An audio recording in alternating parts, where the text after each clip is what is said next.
তো আমরা এখানে ন্যায় বিচার পাচ্ছি না সবাই হল থেকে চলে যাচ্ছে। আমাদের তো বাঁচতে হবে, আমাদের বাবা মা টাকা আছে আমাদের দিকে, আমাদের সন্তানের কি হলো? আমরা তো বাঁচবো, আমরা তো মারা যাইতে এখানে কেউ আসি নাই।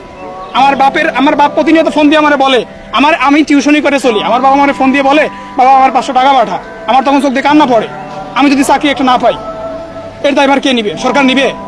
যারা এসিটি গাড়িতে ঘুরে তারা নিবে? যারা প্রোটোকলে, যারা জ্যামের মধ্যে প্রোটোকলের রাস্তা দিয়ে ঘুরে পায় তারা নিবে? রাস্তায় নামতে বলেন, আমরা হেঁটে টিউশন যাই, এখান থেকে খিলগাঁও টিউশন হেঁটে বলতে থাকি, 10 টাকার জন্য আমরা একবার না খাই। তা আমাদের দায়ভার কে নিবে? সরকার নিবে। আমরা কি কোনো সরকার বিরোধী কাজ করতেছি? আমরা সরকারের বিপক্ষে না, আমরা ছাত্রলীগের বিপক্ষে না, আমরা আওয়ামী লীগের বিপক্ষে না। কিন্তু যেটা হচ্ছে এটা কখনো ভাই মেনে নেওয়ার মতো না। এটা অবশ্যই আমরা চাই আপনারা যেটা প্রচার করবেন, অবশ্যই ডেফিনেটলি যেটা যৌক্তিক, যেটা সত্য সেটা আপনারা প্রচার করবেন। এটা কি করলো আমাদের উপর? একটা পদের জন্য, সামান্য একটা চাকরির জন্য নিজের মনুষ্যত্ব বিলিয়ে দিচ্ছেন আপনারা। মরা লাগবে না ভাই? আপনি বিশ্বাসী হন অবিশ্বাসী হন, মরা লাগবে না? মৃত্যু সত্য, পরকাল সত্য ভাই। এই যে যারা সামান্য চাকরির জন্য এই যে সাধারণ শিক্ষার্থীর উপর গুলি ছিল, আমার একটা ছুরি আছে মাটি লাগে আমার পায়ে লাগছে। আমার বাপ নাই, এই যে কোঠা যদি থাকে, আমার বাপ কৃষক, আমার বাপ দিন আনে দিন খায়, দিন আনে আমার বড় করতেছে ভাই। আমি কি কৃষিকাজ করবো সেই উদ্দেশ্যে আমার ঢাকা ইউনিভার্সিটি পাঠাইছে, না পুলিশের গুলিতে মৃত্যুবরণ করার জন্য পাঠাইছে ভাই?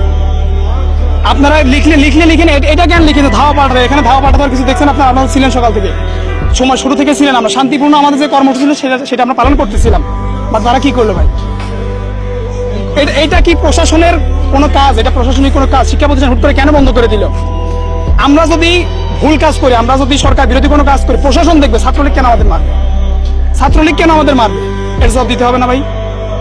এখানে না, সবচেয়ে বড় কথা ফেসবুকে সার্ভারটা এত সুন্দর করে ডাউন করে রাখছে, ভাবছে যে সার্ভার ডাউন করবো, এরা তো আসলে এই যুগের ছেলে মেয়ে কয়জন বাইরে আসবে। কিন্তু যখন দেখছে যে না সার্ভার ডাউন করে ওরা পাচ্ছে না, সবাই ভেতরেই আন্দোলনে চলে এসছে, এখন আর কি করবে? গুন্ডা বাহিনী লেলিয়ে দেওয়া ছাড়া তো আর কোনো কাজ নেই তাদের। একই পদক্ষেপ থাকবে, পদক্ষেপ চেঞ্জ হওয়ার তো উপায় নেই। চেঞ্জ তখন পর্যন্ত হতে পারতো, আলোচনা ততক্ষণ পর্যন্ত চলতে পারতো যতক্ষণ পর্যন্ত আমাদের মধ্যে থেকে কেউ না হারিয়ে গেছে। কিন্তু এখন তো আমরা আসলে আমাদের যারা আমাদের সাথে সহযোদ্ধা তাদেরকে আমরা হারাই ফেলছি অলরেডি। এখন পিছু ওটা মানে তো তাদের সাথে বেইমানি করা, তাই না? আমাদের পুলিশ, আমাদের অথরিটি আমাদেরকে মারতেছে, আমাদের গায়ের উপরে টিয়ার গ্যাস মারতেছে। আমার চোখের সামনে কি পরিমাণ মানুষজন হাত কাটা পড়ে আছে, পা ভেঙে পড়ে আছে। আমি নিজে দেখছি নিজের চোখে 3 জনের পা ভাঙা, হাত কাটা, বাজে অবস্থা। আমি জানি না টিয়ার গ্যাসের পরে কি হয়েছে, আমি শুধু আমার ডিপার্টমেন্টের খবর নিয়েছি। সবাই নিজেদের মতন করে সবার খোঁজ খবর নিতেছে। আর বুলেট লাগছে আমার চোখের সামনে 3 জনের, 2 জনের। একজনের পায়ের বুলেট আমি নিজের চোখে দেখছি, আর এদিকে একটু আগে একজন আসছে, এটা আপনারা সবাই দেখছেন। এই হচ্ছে বর্তমানের অবস্থা। দেখেন আমাদের সবাইকে কেমনে চিল্লাচিল্লি করে বের করার চেষ্টা করতেছে। কেন পুলিশ আসবে? কেন আমাদের বিজেপির মারবে? কেন আমাদেরকে র্যাব মারবে? আমরা কি করতেছি? আমরা কোনো রাষ্ট্রদ্রোহী মার্কা কোনো কাজ করছে? আমরা কারোর কাছে কোনো অ্যাটাক করছি? আমাদের ভিসি কি করছে সেটা আপনারা জানেন, নির্লজ্জ ভিসি কি করছে সেটা আপনারা জানেন। ভিসি চুপ মেরে, ভিসি আমাদেরকে এই পুলিশ লাগিয়ে দিয়েছে আমাদের বিরুদ্ধে, ভিসি চুপ করে বসে আছে। আমরা এখন সবাই শঙ্কার মধ্যে আছি আমরা বেঁচে থাকবো কিনা। তাই আমাদের প্রত্যেকটা স্টুডেন্ট, সাধারণ স্টুডেন্ট এখন হল ছাড়তে বাধ্য হচ্ছে।